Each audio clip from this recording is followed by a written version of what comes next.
Achyuta travel memories চ্যানেলের একটি নতুন সিরিজে আপনাদের স্বাগত।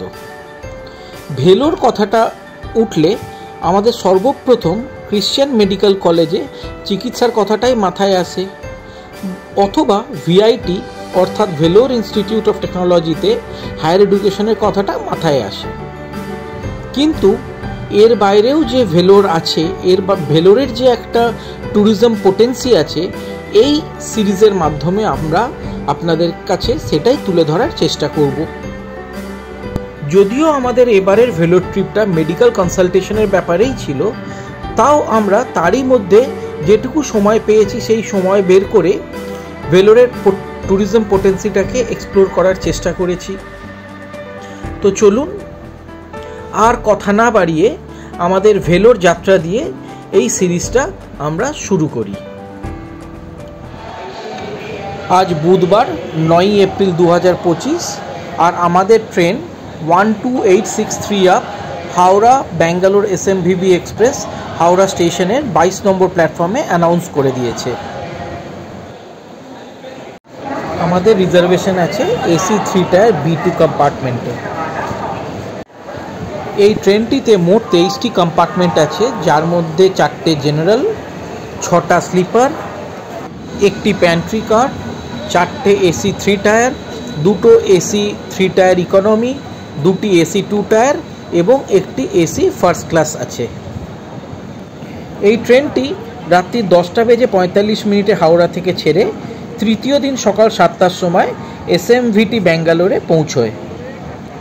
আমরা যেহেতু ভেলোরে যাব, তাই আমরা ব্যাঙ্গালোর অবধি যাব না, আমরা কাটপাডিতে নেমে যাব।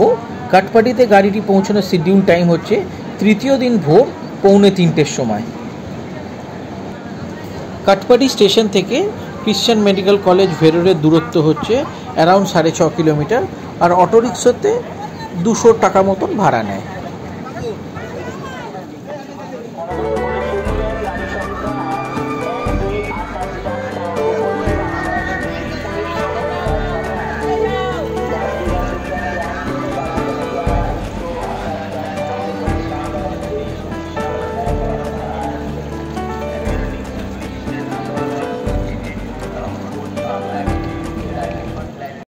তো চলুন কম্পার্টমেন্টে ওঠা যাক। আমাদের বার্থ হচ্ছে 2 মিডল বার্থ, 3 আপার বার্থ এবং 4 লোয়ার বার্থ। ঘড়িতে সময় এখন রাত্রি 10:58 আর ট্রেন তার নির্ধারিত সময় থেকে 13 মিনিট বিলম্বে হাওড়া স্টেশন থেকে ছাড়লো।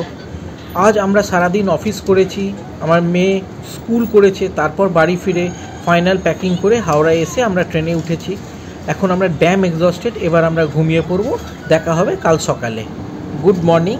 আজকে 10 এপ্রিল 2025। আমাদের রাতে মোটামুটি ভালো ঘুম হয়েছে। সময় এখন 6:58 আর ট্রেন খুর্দা রোড স্টেশন ছাড়ল। এই খুর্দা রোড আর ব্রহ্মপুর স্টেশনের মাঝখানে বেশ কিছুটা অংশ ইস্ট কোস্ট রেলের লাইনটি চিলিকা লেকের পাশ দিয়ে যায়। বলতে বলতেই আমরা চিলিকা লেক ক্রস করছি। চিলিকা লেকের যে 3টি মেন পয়েন্ট আছে, সাতপাড়া, বারকুল আর রামভা, তার মধ্যে 2টো পয়েন্ট এই রেল রুটেই পড়ে। বারকুলের যে রেল স্টেশন বালুগাঁও এবং রামভার একটি নিজস্ব রেল স্টেশনও আছে, সেই দুটো স্টেশন ক্রস করেই এই ট্রেনটি যায়। আমাদের সাথে সাথে আপনারাও ট্রেন থেকে এই চিলিকা লেকের দৃশ্যটি এনজয় করুন। দ্রুত গতিতে ট্রেন তার গন্তব্যের দিকে এগিয়ে চলেছে।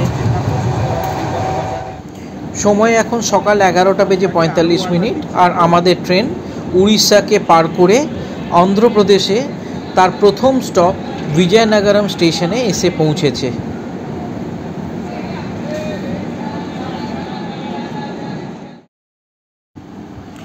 সময় দুপুর 12:40 আর 12863 up Howrah SMVT Bangalore express Visakhapatnam station এসে পৌঁছলো। বিশাখাপত্তনম স্টেশনের পর ট্রেনটি রেক রিভার্সাল হয়, মানে এইখান থেকে ট্রেনটি আবার রিভার্স ডিরেকশনে তার গন্তব্যের দিকে চলতে শুরু করে। বিশাখাপত্তনম অর্থাৎ ভাইজাগ নিজেই একটা খুব পপুলার ট্যুরিস্ট ডেস্টিনেশন। এই ভাইজাগ, আরাকু এবং জগদলপুর নিয়ে একটা সার্কিট হয়, যেটা আপনারা 7 দিনে কভার করতে পারেন, যার মধ্যে 3 রাত্রির ভাইজাগ, 2 রাত্রির আরাকু আর 2 রাত্রির জগদলপুরে স্পেন্ড করতে পারেন। সময় দুপুর 1:24 আর ট্রেন বিশাখাপত্তনম স্টেশন ছেড়ে তার গন্তব্যের দিকে আবার এগোতে শুরু করলো। এর পরের বড় স্টেশন হচ্ছে রাজামন্ড্রি।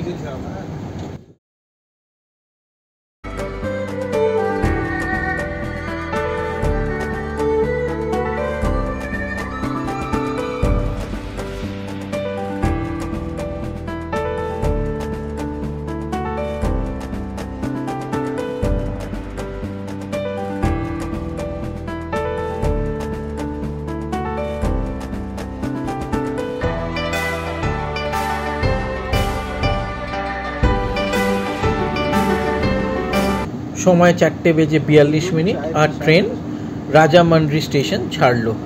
পাশের প্ল্যাটফর্মে ব্যাঙ্গালোর ভাগলপুর এক্সপ্রেস দাঁড়িয়ে আছে। এবার আমাদের ট্রেন গোদাবরী নদীটি ক্রস করবে গোদাবরী আর্চ ব্রিজের উপর দিয়ে। এই গোদাবরী ব্রিজটি ভারতবর্ষের 3য় বৃহত্তম রেল কাম রোড ব্রিজ, যেটা একটা নদীকে ক্রস করছে। এই ব্রিজটির কনস্ট্রাকশন শুরু হয়েছিল 1991 সালে এবং এটা কমপ্লিট হয় 1997 সালে। এবং এই ব্রিজটি ওপেন হয়েছিল ফর অপারেশন 12 মার্চ 1997-তে। এই গোদাবরী আর্চ ব্রিজের আগে যে ব্রিজটি এখানে ব্যবহৃত হতো সেই ব্রিজটির নাম ছিল হ্যাভলক ব্রিজ। ওই ব্রিজটি 1897 সালে তৈরি হয়েছিল এবং 1997-তে ডিকমিশনড হয়। সময় সন্ধ্যে 6:40 আর ট্রেন এলুরু স্টেশন এসে পৌঁছলো। এই মুহূর্তে ট্রেন ঘন্টা 2 মতন বিলম্বে চলছে, তবে আশা করা যায় যে এই লেটটা মেকআপ করে নিতে পারবে ট্রেন।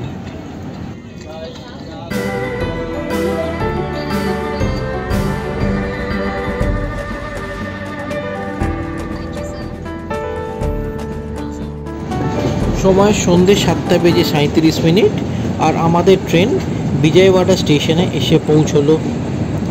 বিজয়ওয়াড়া কনক দুর্গা টেম্পলের জন্য বিখ্যাত, যেটি একটি পাহাড়ের ওপরে অবস্থিত। এই বিজয়ওয়াড়া ছাড়ার পর আমরা আস্তে আস্তে এবার ডিনার সেরে শুয়ে পড়ব, কারণ কালকে আমাদের ভোর রাত্রে 2:45 সময় কাটপাডিতে নামতে হবে।